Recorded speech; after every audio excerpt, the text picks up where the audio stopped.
Beers with Chad. Hey everybody, what is up? Chad Wesley Smith here. Another episode, Beers with Chad. This afternoon, I'm going to be drinking Cellarman's Reserve IPA from Martin Brewing Company, coming straight from Fort Worth, Texas to my front door via the Tavour app. If you haven't checked out Tavour yet, you can do that through the link in my profile. With a couple clicks on your phone, you get delicious beers from all over the world delivered right to your door every month, flat rate shipping, pretty cool deal. Sign up through the link in my profile. Cheers.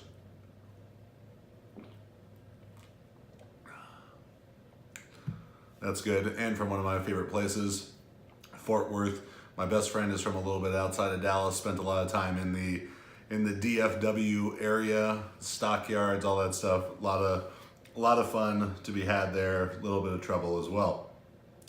So this past weekend in the world of sports, as people have been clamoring for months, Tiger Woods is back. Tiger wins the Tour Championship, finishes 11 under, clearly puts together his best 4 days of golf that he has in a long time. Growing up, I played golf quite a bit, probably in high school about every week for a while because I was in student government and could sneak out of that class and go play Twilight Rates with one of my buddies. But growing up, my dad was a very avid golfer. My grandparents very avid golfers. So I remember from a young age, as any white kid growing up in Orange County, having a lot of exposure to golf and seeing Tiger Woods, probably win that like 97 amateur championship, or about that time, late 97 to 99, when I was 9, 10, 11 years old, seeing him come up and having known about him for a long time. He's also from Orange County where I grew up, and always being this huge Tiger Woods fan. And then, over the last 10 years or so, as he's been away from golf, kind of not really following along much. Where before, at least would always watch, Sundays at the majors, maybe Saturday and Sunday, and having very vivid memories of him, winning that U.S. Open at Torrey Pines. Just these iconic Tiger moments. Some of those crazy putts at the Masters where the ball just sits. The ball sits on the edge of the cup and flashes the Nike sign. And I don't know if Phil Knight could have planned it any better himself. But, without Tiger in the mix these last several years, haven't really followed along with golf much and tangentially paid attention to his life scandals and something, the training aspects of it, because Tiger would train here at Big Canyon Country Club just a couple miles away from my house, and I'd hear these people talk about, well, Tiger Woods can bench 315 and is doing all this stuff in the Navy SEALs and all that, and I'll get into that in a bit. So a couple, maybe a month or two ago, finished the Tiger Woods book by Jeff Benedict and Armin Katayan, and a very, very interesting portrait of a man who, if there's one main takeaway I had from the book, it's that Tiger Woods is a dick. From a young age till now, probably, he's really just an asshole. And it's funny and interesting how often that seems to be the case in these incredibly high achieving, paradigm shifting, game changing type of talents in a variety of fields, whether it's Michael Jordan, I think notoriously a dick, Steve Jobs, Tiger Woods. It almost makes you think, is it possible to succeed at that incredibly highest level without so much edge to them? And if that's part of what makes him great. And this book takes you through the arc of Tiger Woods' life, from child prodigy to junior champion to this sport, social, cultural phenomenon, to fallen hero, a broken man, and then gets into the beginnings of him trying to kind of claw back. And I felt myself as I was reading this, really go along on that journey with him. And for a lot of the book, just being like, wow, this guy is a complete piece of shit asshole. And I don't know what it is, but you see some guy get broken that bad, so much of which is completely by his own doing, his own decisions and own actions. But I do find myself rooting for him now, and do find him to be much more sympathetic than he would have been 5 years ago, 10 years ago. As far as a lot of his downfall, it kind of began with the physical downfall. Granted, he was definitely cheating on his wife dozens and dozens of times previous to any knee or back issues that he had. But from a golfing standpoint, and a lot of what triggered some of these other problems, substance abuse type of stuff, were these physical problems, so much of which I think really could be attributed to the training that he did. And part of me wants to say, like, he trained that way so much harder than he needed to, really. And that's just part of his personality, and that part of his personality is what made him so successful. But doing things like Navy SEAL type of training and lifting really heavy for a sport where you swing a club that weighs a pound or so to hit a ball that weighs a few ounces, it was unnecessary and unwarranted. He could have done much better for himself there. Listening to these stories of him struggle with his back pain and his knee pain. Back pain is one of the worst things you can have. I've dealt with a couple of herniated discs myself, and your life is terrible when your back hurts. I've watched my oldest brother, who underwent several back surgeries, concluding with a spinal fusion now about 8 years ago, struggle with some chemical dependency on those painkillers and everything. Not in any way was he exhibiting addict type of behavior. It was truly just, I can't stop taking these because I hurt so much without them, and having to be chemically detoxed from that. So it gave me a little bit of insight to maybe what Tiger was dealing with there. But it was just very interesting to see this guy go from, on the highest pedestal, so arrogant in his hubris, and be cut down by life over and over and over again. Again, many of those things were by his own design, or his own decisions, which makes it tough for me to really feel sympathy for him. But golf is much more interesting to watch when he's in it. He's made a lot of bad decisions. Hopefully a lot of those aspects of his life he's cleaned up, and I'm intrigued at least to see how he does in the Ryder Cup, to see how he does next season, because he was such a big part of kind of my childhood sports fandom, being 9, 10 up to 14, 15 years old, and really being into golf and being a big fan of his, and just a fan of excellence and achievement, and interested in studying that kind of human condition, what makes a guy like that tick. So if you haven't checked out Tiger Woods by Jeff Benedict and Arvin Katayan, I'd encourage you to do that. The next big piece of the sports weekend was the UFC 229 press conference, and it was everything you could hope for. It was exactly what Conor McGregor is, and exactly what Khabib Nurmagomedov is, and that contrast between them, which makes this so interesting.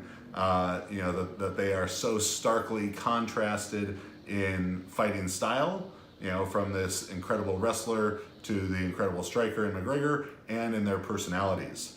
For Khabib, as you hear people talk about this place, Dagestan, where he's from, this region of Russia, and their grappling tradition, I would highly encourage you to just visit the Dagestan Wikipedia page. Go down to notable people from Dagestan, and if there is 40 people on there, or if there's 50 people on there, 40 of them are world champions in wrestling, UFC fighters, Sambo world champions, just badass people. Dagestan is definitely one of the hardest places in the world. You have a place with very shit weather, without anything, bad weather, wars, where everyone just wrestles all the time. And wrestlers are some of the gnarliest people that you could ever hope to meet. So I'm very intrigued by Khabib. I like watching him. He just smothers people. I'm rooting for Khabib in that fight in a couple weekends from now, and just excited to see, just because I prefer his style, and I'm just excited to see if he can shut McGregor up. And McGregor was talking and talking and talking, and I mean, he went for some deep cuts. That man definitely does his research before he gets to a press conference, and when he's talking about Noah, one of the guys in Khabib's entourage, his estranged child who he owes child support to, like he's going for the fucking throat. And but yeah, it was very entertaining to see, and I don't think the UFC could be more excited about this contrast of styles, both fighting style and personality, because it does make for such just an interesting juxtaposition and sort of a classic from a movie type of feel. So yeah, really excited to see that fight. Yeah, I'm picking Khabib. I don't fancy myself as some UFC analyst, but I think the wrestling seems to be the most important skill, and I think he gets him on the ground and he just keeps smothering him and smothering him and smothering him. These stories I hear about Khabib's gas tank, where he's working 3-4 other guys, and they just keep rotating against him 5-6 minutes at a time, and he goes nonstop for hours. Is pretty remarkable. I get some opportunity to see that type of high level conditioning and athleticism in the fighters at Gracie Barra headquarters, where I train jiu-jitsu. Our head coach, Philippe De La Monica, is also the jiu-jitsu coach for UFC champion TJ Dillashaw, for Rafael Dos Anjos, for Cub Swanson. And with TJ and RDA particularly, we see them in there quite a bit, and they just never stop. They never stop moving, they never stop working for what seems like hours at a time. You just hear that thump of the pads or as they grapple, and it sounds like Khabib maybe even another level beyond that. So just excited to see that. Excited to see that fight. Excited to see these next couple 10 days or so of trash talking from Conor's side and stoicism from Khabib's side continue to play out. Finally, NFL Week 3 is completed last night. CWS Six Pack was 4-2, including picking the exact score of last night's Monday Night Football game, Pittsburgh versus Tampa Bay. 30-27 game, very exciting, incredible stiff arm by Vance McDonald. Hopefully you all saw the highlights of that. And just 1 point off on the Rams-Chargers game. So feeling good about myself there, feeling good about my picks. I had Marissa pick as well. She's not a football fan at all. She calls uniforms costumes, so she picks entirely by which costumes she preferred.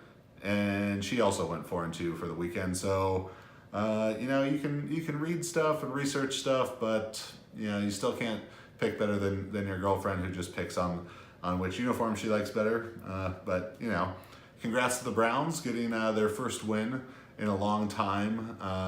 The Browns have some very talented players. They are a kicker away from being 3-0 right now in a division.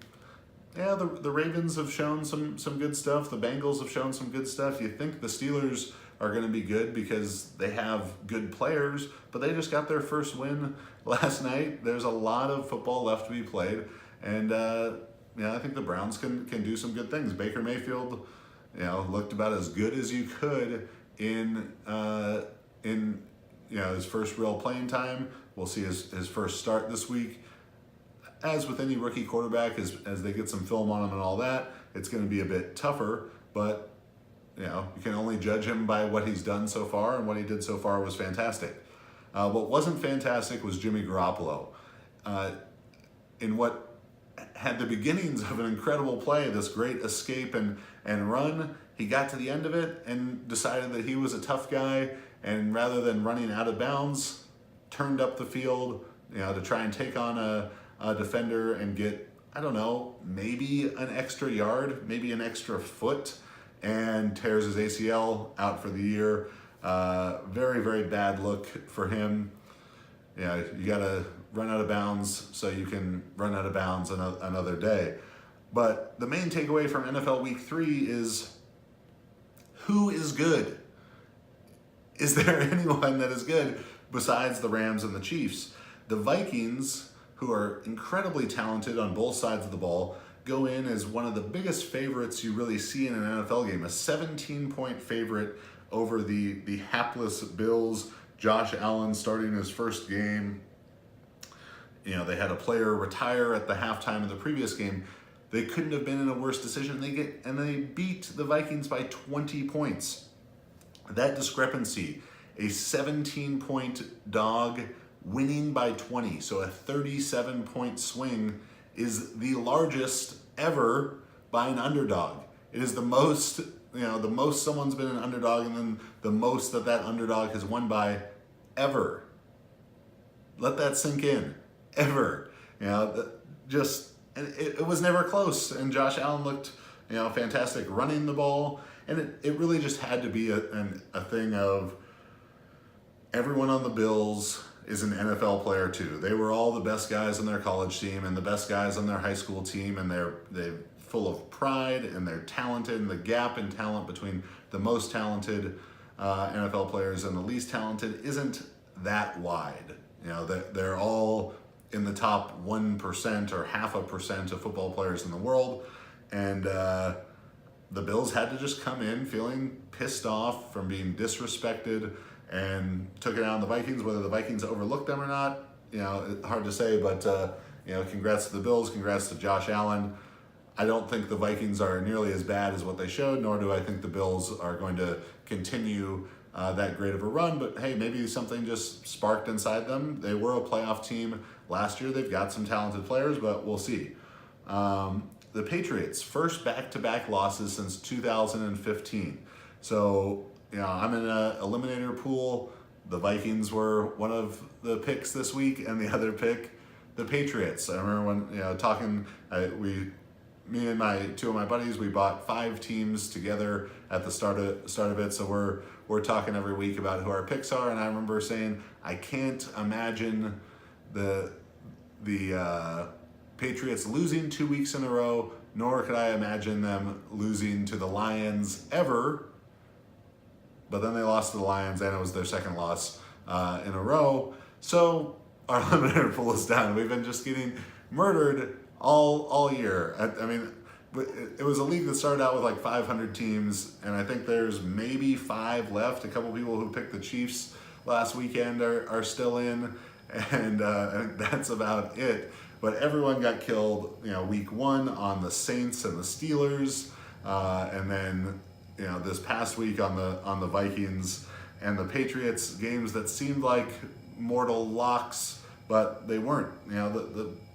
And as I was watching that Patriots-Lions game on Sunday night, I saw them down, and it was 13-0 or whatever, and I was like, okay, I'm not too worried about that. The Lions will fuck it up, and the Patriots will start figuring it out. I was like, this will be the drive. The Patriots get the ball, they're going to cut it to 1 score and start this comeback, and then they wouldn't. And the next drive, okay, this is the one. They're going to get it, score, start the comeback, and then they wouldn't. They lack playmakers. Gronk is just getting doubled and tripled by people. Maybe Josh Gordon does something to affect that this week. We'll see. I'd be surprised if he does. Edelman coming back, he'll be able to help him out, but we'll see. The Patriots, they're not gonna have a losing record. They're gonna play better than they are now. But it is interesting, with all the turmoil you hear about the organization and that Belichick-Brady relationship in the offseason. losing coaches. We'll see. Are they a 9-6 or a 9-7, 10-6 team? Yeah, probably. Is that enough to win the division? Maybe. I mean, the Dolphins are 3-0 right now. I don't think the Dolphins are going to continue at that type of pace. Right now they'd be on pace to go 12-4 probably, assuming they lose next week and finish the first quarter of the season 3-1.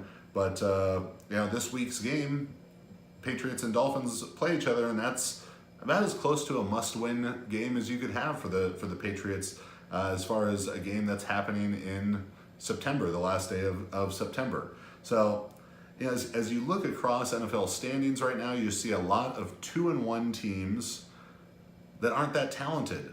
The Dolphins, a 3-0 team that aren't that talented, and it just kind of makes me wonder, like, is the whole league gonna go 8-8, with the exception of the Rams and Chiefs are really good, and the Cardinals and Raiders are really bad? Like, you're gonna have a 14-2 and a 13-3, a bunch of 8-8s, and then a 2-14 and a 3-13 type of team. It almost seems like that right now, that the talented teams aren't playing well, the not so talented teams are playing better than you'd expect and winning games. And I guess that's what the NFL likes, is a lot of parity. So trying to do power rankings this week or a top 10 in the NFL was a hard time, because it just doesn't seem like there's a lot of very good teams. So number 10, go with the Broncos. Broncos running backs are playing very well. Case Keenum is what he is. He's good enough.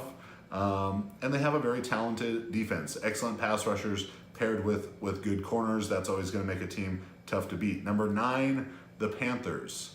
The Panthers defense is good. It's supposed to be good, but everyone keeps scoring on them in the red zone like 100% of the time they get there. But I think over the course of the year, that the talent of the Panthers defense will bring that stat back to normal, and the Panthers will be successful in what's been a very interesting division so far. I think it has 4 teams that are talented. The Bucs playing much better than people would have expected. The Falcons playing worse, as the Falcons are probably the most talented team in the division, so we will see. Number 8, I still have the Vikings. The Vikings continue to have a great roster, talent all over the field. Going to have a very, very big matchup this Thursday with the Rams, so we will see if they can bounce back from that terrible, historic loss to the Bills. Number 7, the Patriots.